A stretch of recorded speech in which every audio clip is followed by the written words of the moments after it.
श्री कृष्ण कहते हैं, कभी किसी पक्षी को आपने घोंसला बनाते देखा है? अथक परिश्रम करके तिनका तिनका बटोर कर वह पक्षी अपना घोंसला बनाता है, अपनी संतान के लिए एक सुरक्षित घर बनाता है। और फिर कहीं से तेज आंधी आती है, भारी वर्षा होती है और उसका वो घोंसला टूटकर बिखर जाता है। लेकिन वो पक्षी कभी रोता नहीं, बल्कि वो पक्षी बिना विलंब करे फिर से अपना घोंसला बनाने निकल जाता है और सफलता पाता है। श्री कृष्ण कहते हैं, फिर हम क्या छोटी छोटी असफलताओं से प्रेरित होकर परेशान हो जाते हैं और क्यों प्रयास करना छोड़ देते हैं? कुल्हाड़ी की सिर्फ एक मार से पेड़ नीचे नहीं गिरता, हर चट्टान सिर्फ एक प्रयास से नहीं टूटती है। वैसे ही सफलता पाने के लिए हमें बहुत परिश्रम करना पड़ता है। एक दिन एक व्यापारी सुबह सुबह घर से निकला।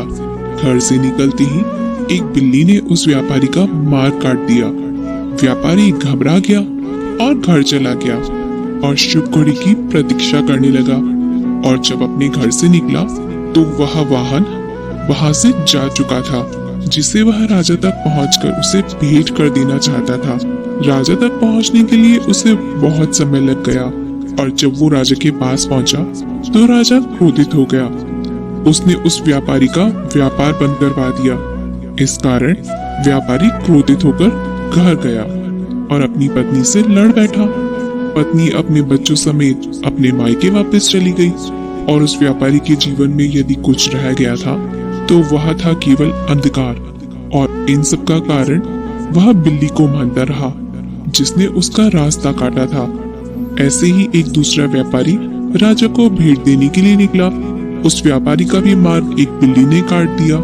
वह व्यापारी भी थोड़ा घबराया, परंतु उसने आगे बढ़ना अधिक उचित समझा और राजा के पास सही समय पर पहुंचकर उसने राजा को प्रसन्न किया और राजा ने व्यापारी को अपना व्यापार बढ़ाने की अनुमति दी। स्वर्ण आभूषण दिए। व्यापारी घर पर पहुंचा और उसने वो आभूषण अपनी पत्नी को दिए और अपने बच्चों के लिए नए कपड़े भी लेकर गया।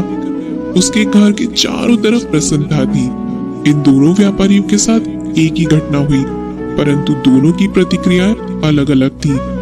ऐसा हमारे जीवन में भी होता है। हमारे जीवन में भी कई समस्याएं आती हैं, परंतु उससे कई अधिक महत्वपूर्ण हमारी प्रतिक्रिया है और हमारी सोच का प्रभाव है, क्योंकि यही हमारे जीवन को आकार देती है। इसलिए अपनी सोच को सकारात्मक रखिए, आपका जीवन सदैव आनंदमय रहेगा। श्री कृष्ण कहते हैं कि क्या आपने कभी ब्रह्म मुहूर्त में जगकर देखा है? अगर नहीं तो एक बार जरूर जगकर देखिए। संध्या होने के पश्चात जब रात्रि का अंधकार सारे संसार को धीरे धीरे अपने अंधकार में निकलने लगता है, तो यही अंधकार ब्रह्म मुहूर्त में घोर होने से अधिक पूर्व तनिक अधिक काला हो जाता है। हमारे जीवन में भी कुछ ऐसा ही होता है।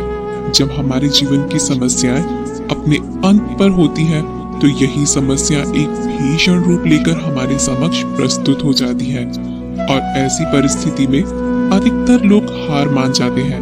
परंतु यदि आप हार न माने और भय न रखें और निरंतर रूप से आगे बढ़ते जाएं, तो प्रकाश के रूप में हमारा स्वागत करने के लिए सूर्य सदा ही हमारे समक्ष प्रस्तुत रहता है।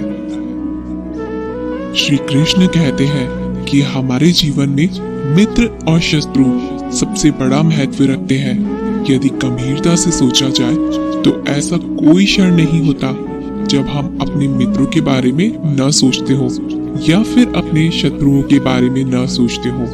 हमारा हर कार्य या तो मित्रों के हित के लिए होता है या फिर हमारे शत्रुओं के अहित के लिए होता है।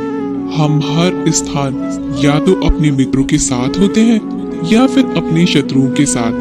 कोई नहीं चाहता कि उनका शत्रु प्रसन्न रहे। हर कोई अपने शत्रु को नष्ट कर देना चाहता है और ऐसा करने के लिए वो हर संभव प्रयास करता है। उसे आर्थिक, मानसिक और शारीरिक हानि पहुंचाने का प्रयास करता है। परंतु श्री कृष्ण ने ऐसा मंत्र बताया है जिससे हम अपने शत्रु को सदा के लिए नष्ट कर सकते हैं, और वो है अपने शत्रुओं को अपना मित्र बना लीजिए और आपके सारे शत्रु सदा के लिए ही समाप्त हो जाएंगे। दोस्तों, हम आशा करते हैं कि आपको यह वीडियो जरूर पसंद आई होगी। अगर आपको यह वीडियो अच्छी लगी हो तो वीडियो को लाइक करके हमें जरूर से बताइएगा, और अगर हमारे चैनल पर नए हो तो हमारे चैनल को सब्सक्राइब जरूर से करिएगा। दोस्तों,